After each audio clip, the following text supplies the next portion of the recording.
യഥാർത്ഥത്തിൽ മഞ്ഞപ്പിത്തം മലപ്പുറം ജില്ലയെ വലിയ തോതിൽ ആശങ്കയിലാഴ്ത്തുന്നു എന്നുള്ളതാണ്. പ്രത്യേകിച്ച് തുടർച്ചയായി ഉണ്ടാകുന്ന മരണങ്ങൾ ജില്ലയെ ഭീതിയിലാഴ്ത്തുന്നുണ്ട്. നിലമ്പൂർ, ചുങ്കത്തര, എടക്കര മേഖലകളിൽ ഈ മേഖലകളാണ് വലിയ തോതിൽ ഈ വൈറൽ ഹെപ്പറ്റൈറ്റിസ് എ വിഭാഗത്തിൽപ്പെടുന്ന മഞ്ഞപ്പിത്തം വലിയ തോതിൽ ബാധിക്കുന്നത്. ഇതിനോടകം തന്നെ നിരവധി മരണങ്ങളും റിപ്പോർട്ട് ചെയ്തു. ഇപ്പോൾ 22 വയസ്സ് മാത്രം പ്രായമുള്ള ഒരു യുവാവ് കൂടിയാണ് മരിച്ചിരിക്കുന്നത്. ചുങ്കത്തര മുട്ടിക്കട സ്വദേശിയായ തജ്ലിസാൻ എന്ന 22 വയസ്സുകാരനാണ് മരിച്ചിരിക്കുന്നത്. കഴിഞ്ഞ 13-ാം തീയതിയാണ് കോഴിക്കോട് ഒരു സ്വകാര്യ സ്ഥാപനത്തിൽ ജോലി ചെയ്യുന്ന തജ്ലിസാൻ വീട്ടിലേക്ക് എത്തുന്നത്. അന്ന് തന്നെ ഇടവിട്ട് പനി അനുഭവപ്പെടുന്ന സാഹചര്യമുണ്ടായി.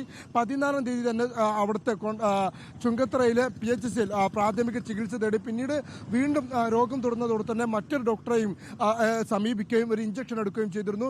തുടർച്ചയായി മരുന്ന് കഴിച്ചുകൊണ്ടിരിക്കുന്നതിനിടെ 18-ാം തീയതി രോഗം ഗുരുതരമായതോടെ പെരിന്തൽമണ്ണ മൗലാന ആശുപത്രിയിൽ പ്രവേശിപ്പിച്ചു. 3 ദിവസത്തോളം അവിടെയായിരുന്നു കഴിഞ്ഞത്. പക്ഷേ പിന്നീട് ലിവറിനടക്കം വലിയ തോതിൽ ബാധിച്ച സാഹചര്യത്തിലാണ് കോഴിക്കോട് സ്വകാര്യ ആശുപത്രിയിലേക്ക് മിംസിലേക്ക് മാറ്റുന്നത്.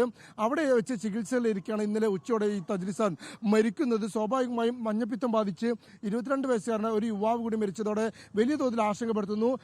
3000-ത്തിലധികം ആളുകൾക്കാണ് ആ ഒരു മേഖലയിൽ മാത്രം ഈ മഞ്ഞപ്പിത്ത ബാധ സ്ഥിരീകരിച്ചിരിക്കുന്നത്. ചുങ്കത്തറ, എടക്കര, അതുപോലെ തന്നെ നിലമ്പൂരിന്റെ വിവിധ പ്രദേശങ്ങൾ, ഈ മേഖലകൾ ചാലിയാർ പഞ്ചായത്തിന്റെ വിവിധ പ്രദേശങ്ങൾ ഉൾപ്പെടെയുള്ള മേഖലകളിൽ വലിയ തോതിൽ ഇപ്പോഴും മഞ്ഞപ്പിത്ത വ്യാപനം തുടരുന്നുണ്ട്.